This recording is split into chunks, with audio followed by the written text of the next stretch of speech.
Welcome to our channel Tally radar. నేను మీ journalist Yagnamurthy. అఖండ 2 cinema shooting నిరవధికంగా జరుగుతూ ఉంది. దాదాపు పూర్తి కావచ్చింది. ఎందుకంటే సెప్టెంబర్ 25న సినిమాని విడుదల చేస్తున్నట్లుగా రీసెంట్గా మేకర్స్ ప్రకటించారు.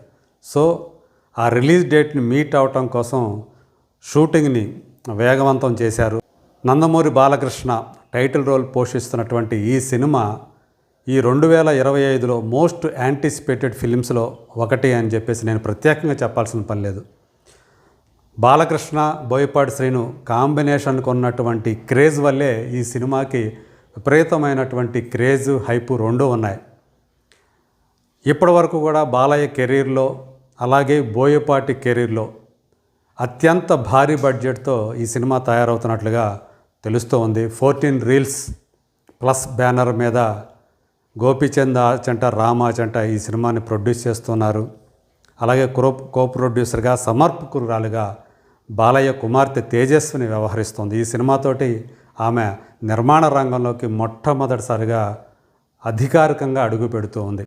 తండ్రికి సంబంధించినటువంటి వ్యవహారాలన్నీ కూడా ఆమె దగ్గరుండి చూసుకుంటూ వస్తూ ఉన్నారు. సో ఇప్పుడు అంటే ఈ సినిమా సంబంధించి లేటెస్ట్గా వినిపిస్తున్నటువంటి ఒక విషయం, అది బోయపాటి రెమ్యూనరేషన్. సాధారణంగా కొన్ని సంవత్సరాలుగా అంటే తను డైరెక్ట్ చేసినటువంటి మొదటి 2-3 సినిమాల తర్వాత నుంచి తన రెమ్యూనరేషన్ సినిమాకి చాలా భారీ స్థాయిలో పెరుగుతూ వస్తూ ఉంది. ఇప్పుడు కూడా ఒక స్పెక్యులేషన్ వినిపిస్తుంది. అఖండ 2 కోసం బోయపాటి శ్రేణికి 40 కోట్ల రూపాయల రెమ్యూనరేషన్ అందుతూ ఉందని చెప్పేసి.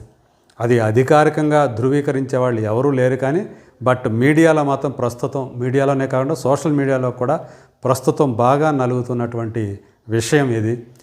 సో ఆయనకే 40 కోట్ల రూపాయలు పారితోషికం రూపంలో వెళ్తుంటే మరి బాలయ్యకి ఎంత ఇస్తున్నారు, అలాగే కథానాయకులకి ఎంత ఇస్తున్నారు, విలన్గా నటిస్తున్నటువంటి ఆది పినిశెట్టికి ఎంత ఇస్తున్నారు. ఈ సినిమాలో కథానాయికగా సంయుక్త మీనన్ నటిస్తూ ఉన్నారు. సో అలాగే అంటే బాలయ్య ఇందులో ద్విపాత్రాభినయం చేస్తూ ఉన్నాడు కాబట్టి, పైగా ఈ సినిమాని ఫస్ట్ టైం అంటే బాలయ్య కెరీర్లోనే పాన్ ఇండియా లెవెల్లో రిలీజ్ చేస్తున్నారు. కాబట్టి బాలయ్యకు కూడా ఎప్పటి వరకు కూడా ఆయన ఎప్పుడూ తీసుకున్నటువంటి రెమ్యూనరేషన్ని ఈ సినిమాకి ఇస్తున్నారని చెప్పేసి చెప్తున్నారు. సో మొదట్లో అయితే ఈ సినిమాకి 120 కోట్ల రూపాయల బడ్జెట్ కేటాయించారని చెప్పేసి వార్తలు వచ్చాయి. ఆ తర్వాత అది 150 కోట్లకు పెరిగింది. ఇప్పుడు అది కూడా సరిపోవట్లేదు, ఇంకా మరింత పెట్టాల్సి వస్తుందని చెప్పేసి వినిపిస్తూ ఉంది. అలా మరి అంటే ఇది ఓవర్ బడ్జెట్ అయ్యే అవకాశాలు ఉన్నాయి కదా. ఇంత బడ్జెట్ అయితే మరి రేపొద్దున అది రికవర్ అవుతుందా అనేటువంటి సందేహాలు కొంతమందిలో ఉన్నాయి. అయితే ఇది కేవలం థియేట్రికల్ రైట్స్ మాత్రమే కాకుండా OTT rights, satellite rights, audio rights రూపంలో కూడా దీనికి భారీ రేట్లు పలుకుతున్నాయని చెప్పేసి మనకు అందుతున్నటువంటి సమాచారం. అందువల్ల అవన్నీ కలుపుకుంటే ఖచ్చితంగా దీనికి ఆ బడ్జెట్ ఏదైతే అవుతుందో దానికి మించినటువంటి ప్రాఫిటే నిర్మాతలకు అందుతుంది. అంటే ఇది టేబుల్ ప్రాఫిట్ సినిమా అయ్యే అవకాశాలు ఎక్కువగా ఉన్నాయి అని చెప్పేసి చెప్తున్నారు. కాకపోతే థియేట్రికల్ పరంగా చూసుకున్నప్పుడు దీని మీద డిస్ట్రిబ్యూటర్లు ఎంత పెడతారు, బయర్లు ఎంత పెడతారు అనే దాని మీద ఆ థియేట్రికల్గా ఆ బాక్స్ ఆఫీస్ పరంగా ఈ సినిమా రికవర్ అవుతుందా లేదా అనేది ఆధారపడి ఉంటుంది. దానికి ఇంకా టైం ఉంది. సో ఇప్పుడు ప్రస్తుతానికైతే ఈ బోయపాటి రెమ్యూనరేషన్ అనేది ఒక చర్చనీయాంశమైనటువంటి టాపిక్గా మారింది. అతను దీనికి చాలామంది డిజర్వ్ అంటే దానికి అర్హుడే. ఎందుకంటే బాలయ్యతో సినిమా అనేటప్పటికీ తను అంటే ఒక దర్శకుడుగా ఆయన ఎలా చూపించాలి ఏంటి అనేది బోయపాటికి తెలిసినట్టు ఇంకో డైరెక్టర్కి తెలియదు అనేటువంటి పేరు ఆయన సంపాదించుకున్నాడు. కాబట్టి ఆ కాంబినేషన్కి అలాంటి క్రేజ్ వచ్చింది. ఒక సింహ, లెజెండు, అఖండ లాంటి సినిమాలు వాళ్ళ కాంబినేషన్లో వచ్చి ఒకదాని మించి ఒకటి బ్లాక్ బస్టర్ అయ్యాయి.